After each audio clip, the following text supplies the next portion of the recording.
नमस्कार भक्तगणों, आज हम लोग सांचौर के चौरा में, जहाँ पर गोधाम गौशाला चौरा जो संचालित हो रही है, आज यहाँ आने का, इसका देखने का काफी दिनों से, यहाँ से जब गुजरते थे इच्छा हो रही थी।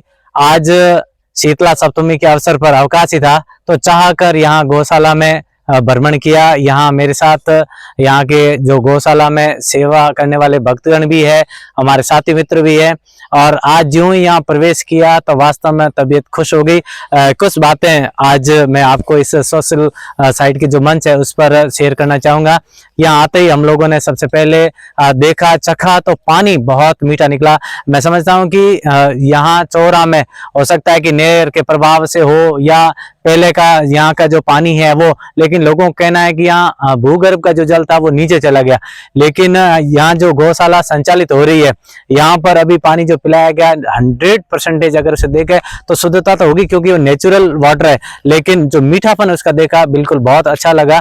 और उसके बाद जो हम आगे बढ़े तो हमने देखा यहाँ पर 570 जो गाय हैं। और इस गौशाला की जो खासियत है वो ये है कि इसका जो संचालन है वो ऑनलाइन एक तरीके से हो रहा है। प्रवासी लोग इसको सहयोग कर रहे हैं, वित्त पोषण, एक तरीके फाइनेंशियल जो मैनेजमेंट है वो प्रवासी लोगों की ओर से किया जा रहा है। यहाँ के स्थानीय बंधु भी है जो ऑनलाइन जुड़े हुए हैं। इनके जो सोशल जो है प्लेटफॉर्म मीडिया के, उसके जो अकाउंट्स है उस पर वो लोग देखते हैं, शेयर करते हैं और उसके पश्चात अपना जो मन के अनुरूप धनराशि का जो दान करते हैं। तो करीब मैंने यहाँ प्रबंधकों से अभी बात करी, उन्होंने बताया कि 12.5 लाख रुपए का एक महीने का यहाँ जो खर्च आ रहा है।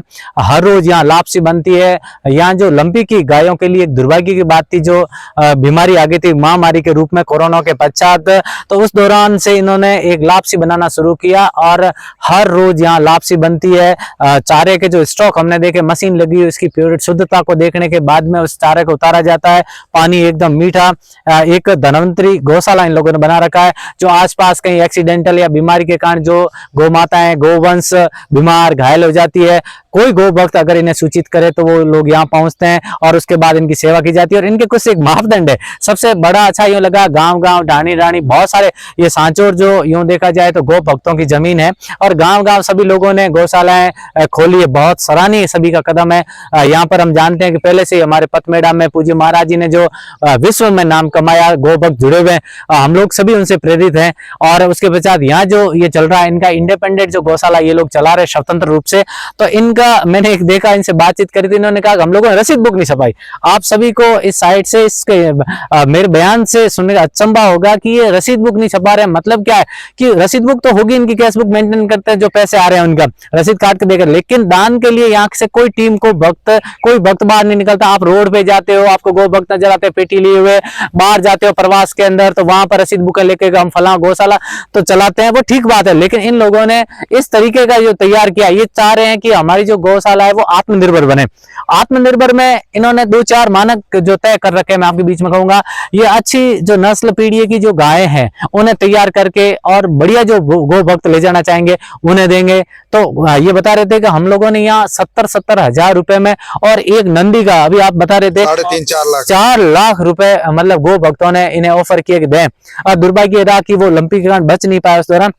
लेकिन अभी हम लोग यहाँ गए तो देखा क्या नस्ल की वास्तव में जो गायें हैं, बछड़ियां हैं। अच्छा, नाम से ये प्रबंधक इन्होंने अभी नाम से बुलाया उन्हें, तो ऐसा लग रहा है जैसे टीचर कोई कॉल करे, स्टूडेंट दौड़ते हो कैसे आ रहे हाजिरी के लिए, वैसे वो बछड़ियां दौड़ के आ रही थी। तो बड़ा यूं अभी गोधूली वक्त भी हो रहा है, बहुत सुनहरा मौसम था, देख करके मन खुश हुआ। और यहाँ इन्होंने कहा कि भाई जो आत्मनिर्भर गौशाला का जो संचालन करना है उसमें ये होगा स्पष्ट रूप से कि एक तो ये गाय जो एकदम स्वस्थ होगी उन्हें देंगे, ताकि उसके बदले में कीमत मिले, दाम मिले, कोई गौ भक्त ले जाए। इसके अलावा यहाँ इन्होंने खास तौर से कॉमर्शियल जो फ्रूट्स के जो लगाए प्लांट, आम है, चीकू है, जामफल, अमरूद जो है ये लगाए हैं। तो इनसे क्या है कि इन्हें जो ये देखिए आप फल आने शुरू हो गए हैं। मैं आपके सामने भी कहूंगा, ये देखिए फल आना शुरू हो गए।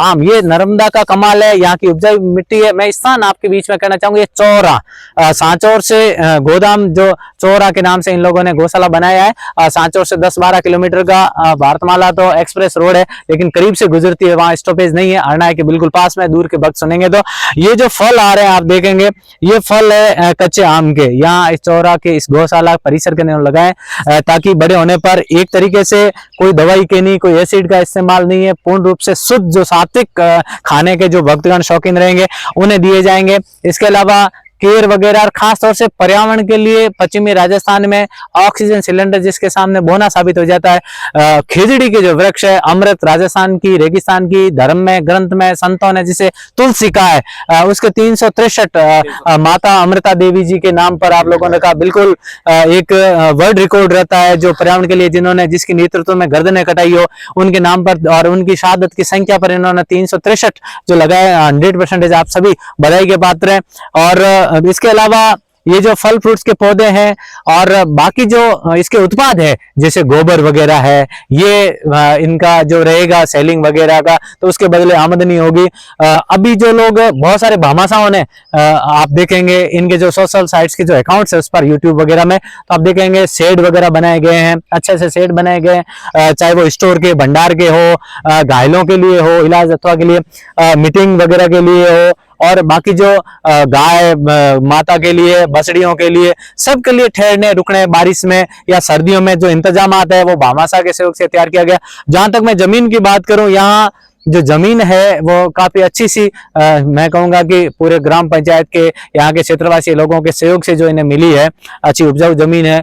और एक प्रशासन के हिसाब से देखा जाए ना तो ये गोचर जो जमीन है गायों के लिए है और इन्होंने गौशाला खोला है। निश्चित रूप से बहुत बहुत ज्यादा पवित्र कार्य यहाँ है। पर्यावरण के लिहाज से देखा तो ये पौधे कितनी ग्रीनरी हरियाली में जो थोड़े दिन बाद तब्दील होंगे, कितने अच्छा एक तालाब बनाया। अभी अपन चर्चा कर रहे थे मणिलाल जी, तालाब की जो बात कर रहे थे, तो तालाब में पानी रहता है, आसपास के जो बोरवेल जो लगाए गए बनाए गए बोरवेल मोटर लगाई गई, वहां भी पानी मीठा हो गया। 20 फीट पानी है जो पहले डीप ज्यादा था, ऊपर आ गया, उसका लेवल है भूगर्भ में, वो मीठा भी हुआ, ऊपर भी आया। और इसके अलावा जो तालाब के बाद खेजड़ियों के जो वृक्ष है, आम के, अमरूद के जो वृक्ष लगाए हैं, ऑक्सीजन की मात्रा बढ़ेगी, यहाँ वातावरण शुद्ध होगा, छाया बढ़ेगी। टेम्परेचर जो पिछली बार हमने देखा 50 के करीब चले गए हम लोग, 50 डिग्री। जो एसी है भी एकदम हीटर का काम कर रही थी, जरूरत नहीं है। मैं तो बस इतना ही गो भक्तों आप सबसे इस अकाउंट्स के माध्यम से कहना चाहूंगा, कोई स्वार्थ यहाँ का नहीं है, ये आप सब बता रहे हैं। बहुत अच्छा पवित्र कार्य हो रहा है। घायल गोवंश को भी मैंने देखा, वास्तव में लंपी के अंदर आप लोगों ने सेवा करी, कढ़ाई के अंदर लापसी बनाकर खिलाया जा रहा है। ऑनलाइन जो स्थानीय बाहर के माइग्रेंट जो लोग हैं, प्रवासी बंधु है, वो लोग अपनी पसंद से चारा इत्यादि के लिए पैसे भेजते हैं। कोई शेड बना रहा है गोवंशों के लिए सहायता के लिए, जिन्हें जितना लग रहा है जन्म दिवस पर वो दे रहे हैं।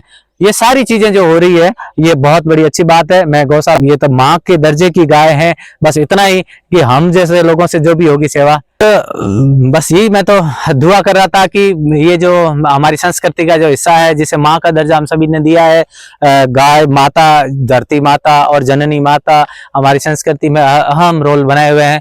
तो आप लोग कभी भी यहाँ आए तो इसका दर्शन करें और परमार्थ एकदम साफ झलकता है। प्रवासी बंधु स्थानीय बर्थडे पर जब भी उनका मन पिघलता है वो लोग सहायता देते हैं। और जो प्रबंधकों की सोच है कि हम इसे आत्मनिर्भर बनाएंगे, बहुत बहुत ज्यादा अच्छी बात है। और रही बात आप लोगों ने जो ऑनलाइन पैसा आते हैं उनको आप रसीद देते हैं ना, तो वो रसीद ATG में अभी हम चर्चा कर रहे थे कि भाई ATG के अंदर है, ताकि उन्हें भी वो इनकम टैक्स में छूट मिलती है। बहुत बढ़िया है। प्रशासन के लोग भी यहाँ विजिट करते हैं। पिछली दफा यहाँ कलेक्टर साहब भी आए, उन्होंने भी आपके SP और कलेक्टर दोनों आए, आपके यहाँ के इस इतने अच्छे प्रबंधन को सराहा उन लोगों ने। गो भक्त देख रहे हैं। और वास्तव में मैं तो एक दिन यहाँ से इस सड़क से गुजर रहा था, मेरे साथी मित्रों ने बताया कि कभी आते जाते इस गौशाला का आप लोग भ्रमण करें, लेकिन अंदर आए तो मन प्रफुल्लित हो गया। एक बार नहीं, बार बार आने का मन करता है। और एज ए गो भक्त के रूप में हमसे जो बन पाएगा, हमारी तमाम जो भावना है पवित्र रूप से रहेगी। भगवान जाम्बू जी ने वैसे भी कहा था कि जिसके घर में गायें हो, वृद्ध पेरेंट्स बैठे हो, वो घर स्वर्ग जैसा होता है। आप सबका घर स्वर्ग जैसा हो। आप लोग गौशाला का भ्रमण करें। जय हिंद, जय गौ माता, जय जम्बेश्वर।